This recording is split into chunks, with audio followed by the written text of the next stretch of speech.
The primary advantage of the melody array is that all melodies are in a straight row. This is a chromatic series.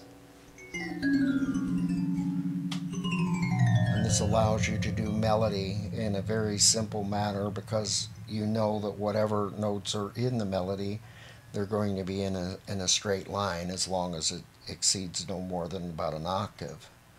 The left hand plays the notes that are lower in the melody and or scale, and the right hand plays the notes that are higher in the melody or scale. So the do re mi scale, for example, is,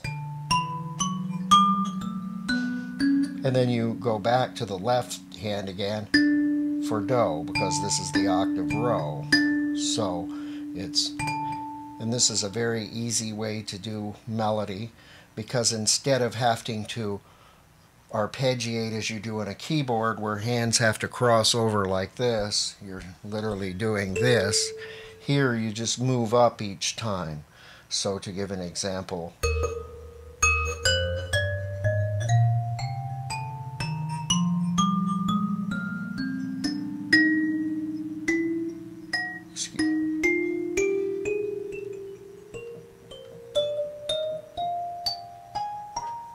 and then I've run out of range. So basically this lets you do any number of complex scales and arpeggiate through the octaves very easily. Many scales can be composed of symmetrical patterns. The lower notes will be on the left hand and the higher notes will be on the right hand.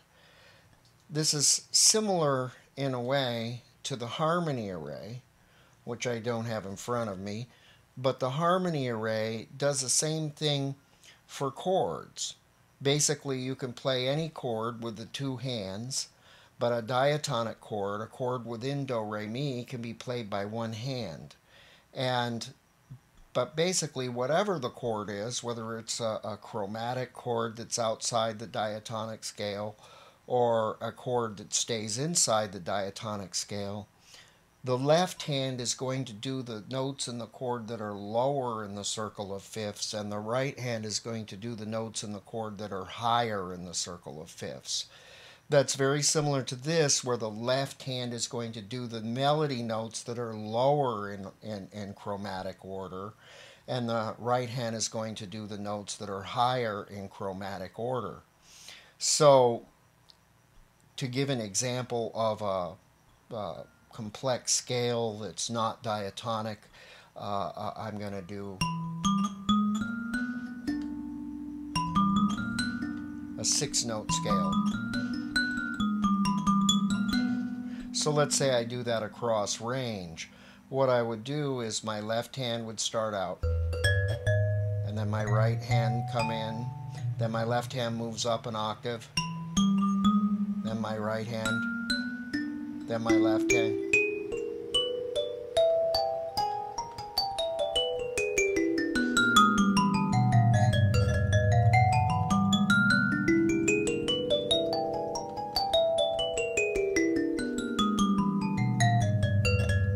Let's say I move my right hand over one half step, then it's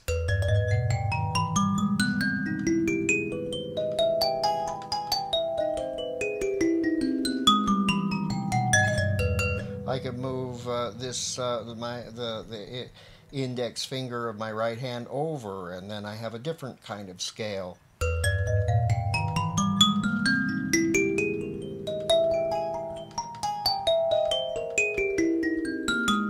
I could move my middle finger over on the left hand, and then it's a different scale yet.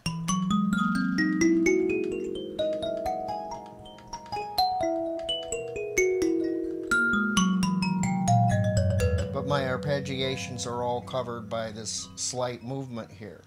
Another thing that's very nice about this is that basically I can do different modes of whatever scale in a fairly easy manner.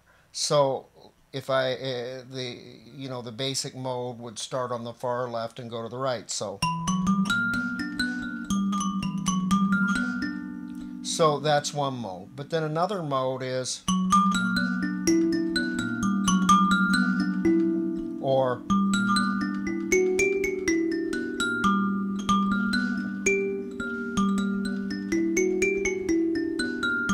or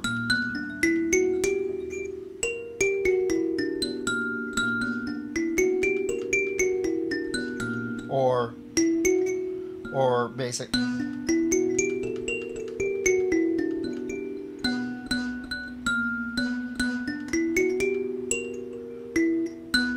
Excuse me. Or from here.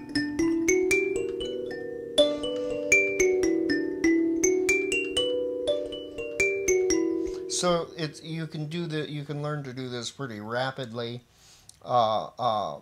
and fairly simply. And then, of course, to change a key signature, you just move it down the line. So, for example, here's the scale. If I start here in D sharp, and here's a semitone lower.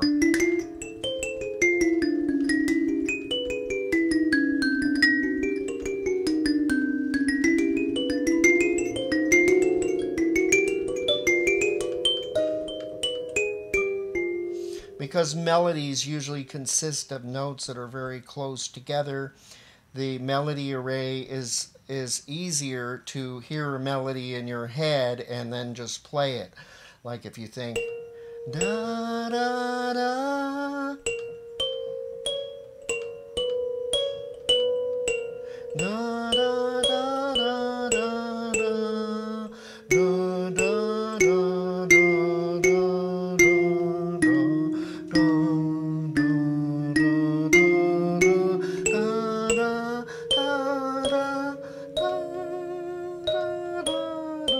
So basically you can think a melody and just play it easier on the melody array than you would be able to do on the harmony array. And you can generalize the melody across the octaves, so you know you would be going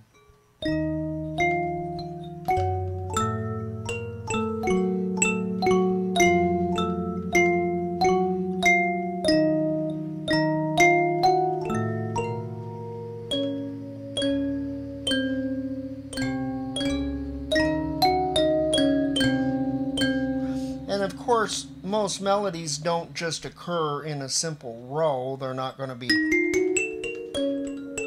That's a scale.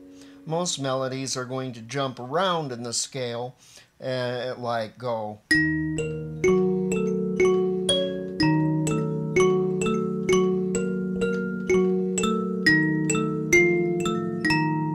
They're going to be... But nevertheless... Any melody that's within an octave can be basically contained within a line that long. And the other thing is that you don't have to do the melody with the hands together. You can do melodies that involve the two hands separated apart. For example, this is F and this is also F. This is E and this is a D sharp. So I could go, instead of going, something like F, E, D sharp, I can go F, E, D sharp. Where basically the right hand is filling in for the left, or I could go F, E, D sharp, C, C. So.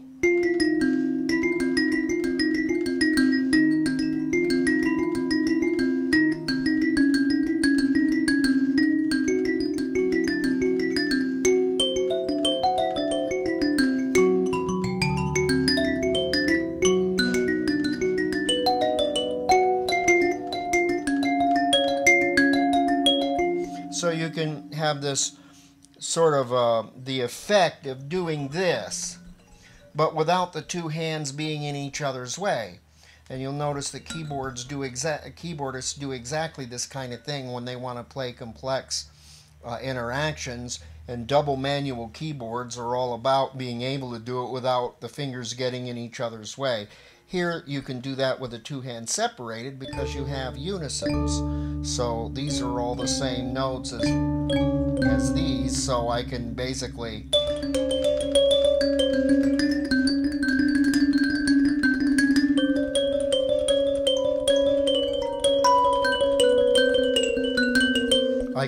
play, I can do the equivalent of this without getting in my own way.